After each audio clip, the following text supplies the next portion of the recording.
Bom, aqui é a etapa final da nossa culinária. A minha cunhada Audrey, ela vai dar o acabamento, né, do tempero. Fala pra nós aí, Audrey, o que é esse tempero que você está preparando aí? Pra carne.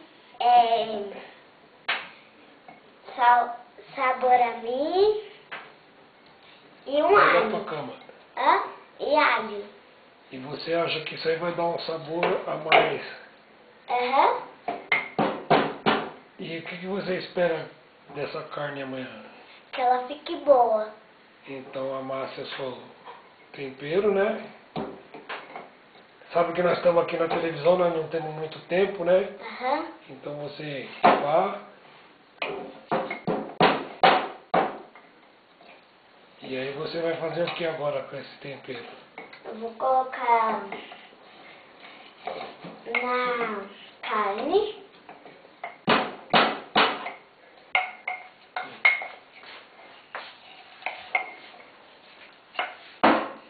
Só deixa eu terminar de amassar aqui.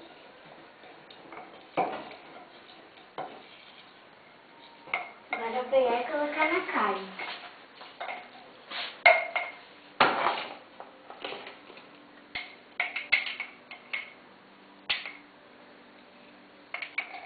O que você acha de misturar ali naquele... Não, naquela panela lá, né? Aí pega um pouco desse tempero aqui e faz um molho. Desse daqui? É...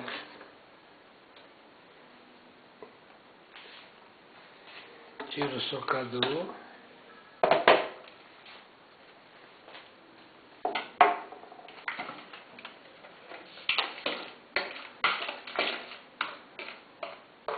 Tirar a casca de alho.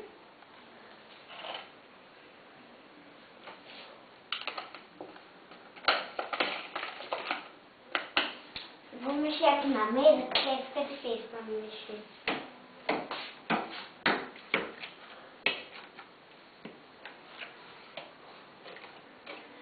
Ah, então pega aqui que eu vou trabalhar esse alho para você para adiantar o seu trampo. Vamos dar uma pausinha no nosso vídeo culinário aqui, né? Aham. Na cozinha do Alfeu. E daqui a pouco a gente volta, tá, galera?